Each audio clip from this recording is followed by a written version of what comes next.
Hello, my name is Jinx Delve, and I will be reading 20,000 Leagues Under the Sea by Jules Verne, as downloaded from Gutenberg.org, for those of you curious about copyrights.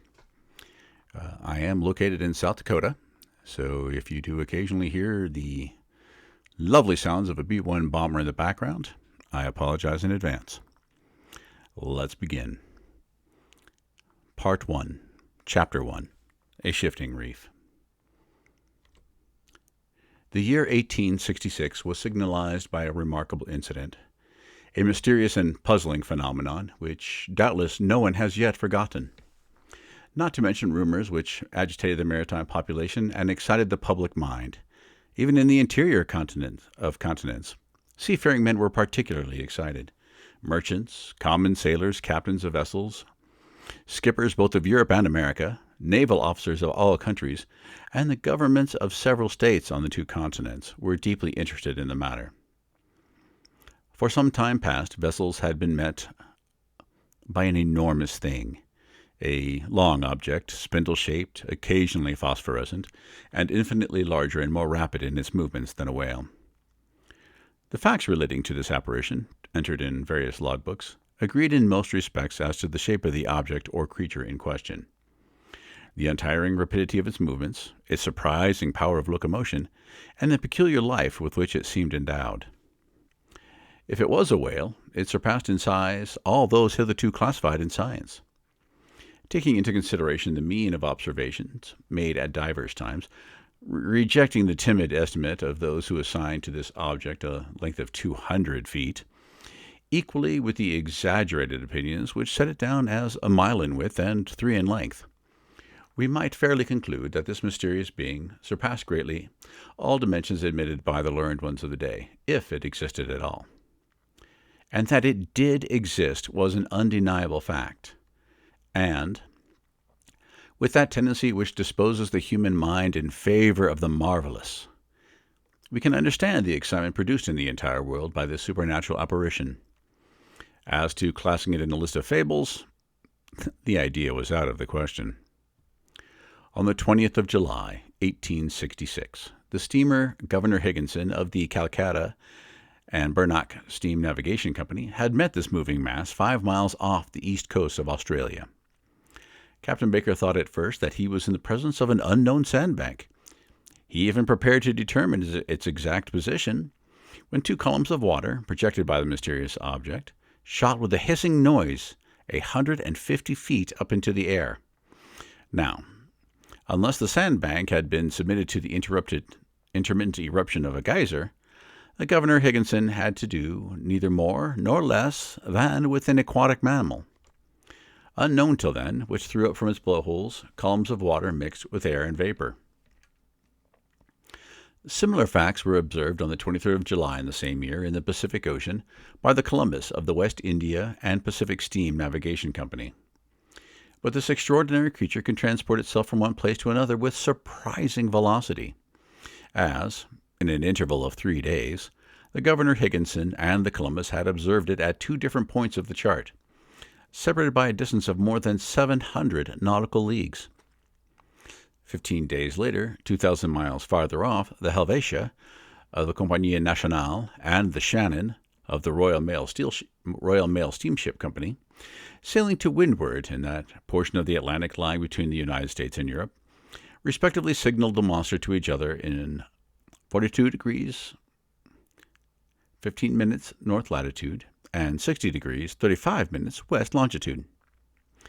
In these simultaneous observations, they thought themselves justified in estimating the minimum length of the mammal at more than 350 feet, as the Shannon and Helvetia were of smaller dimensions than it, though they measured 300 feet overall. Now the largest whales, those which frequent those parts of the sea around the Aleutian, Kulamak, and Umgullick Islands, have never exceeded the length of 60 yards, if they attain that. In every place of great resort, the monster was the fashion. They sang of it in the cafes, ridiculed it in the papers, and represented it on the stage.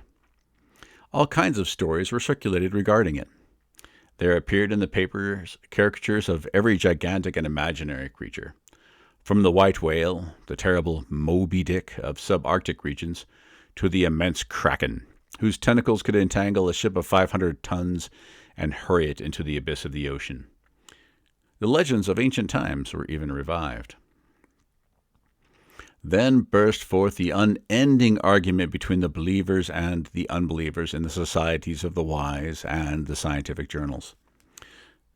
The question of the monster inflamed all minds. Editors of scientific journals, quarreling with believers in the supernatural, spilled seas of ink during this memorable campaign, some even drawing blood. For from the sea serpent, they came to direct personalities. During the first months of the year 1867, the question seemed buried, never to revive, when new facts were brought before the public.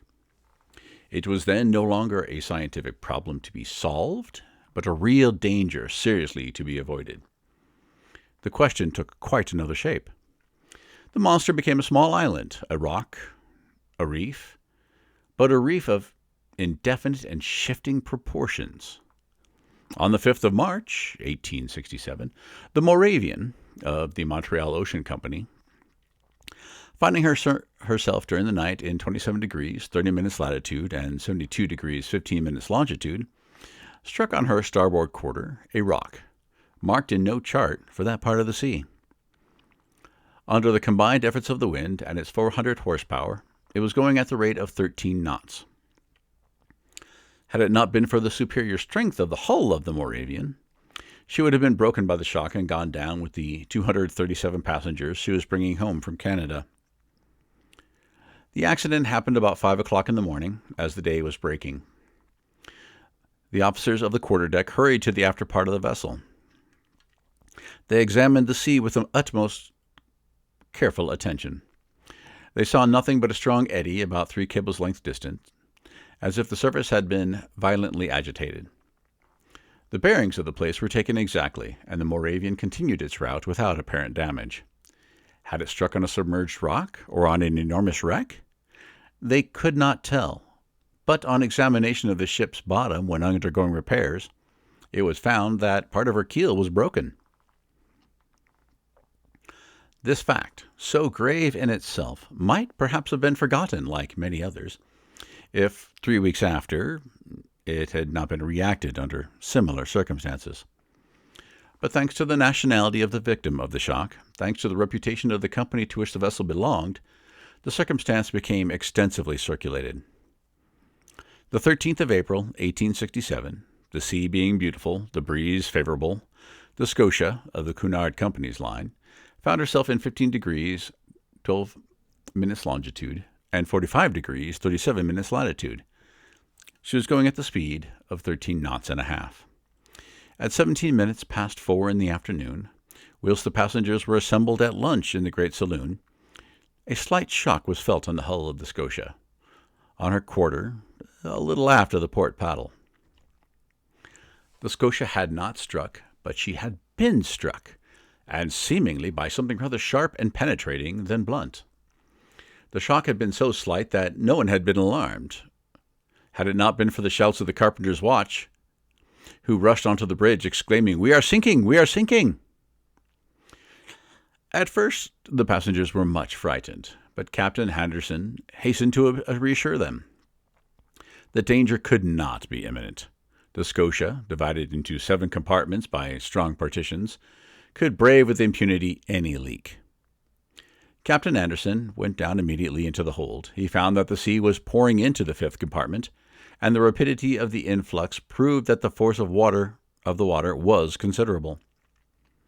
Fortunately, this compartment did not hold the boilers, or the fires would have been immediately extinguished. Captain Anderson ordered the engines to be stopped at once, and one of the men went down to ascertain the extent of the injury. Some minutes afterwards, they discovered the existence of a large hole, 2 yards in diameter, in the ship's bottom. Such a leak could not be stopped, and the Scotia, her paddles half submerged, was obliged to continue her course.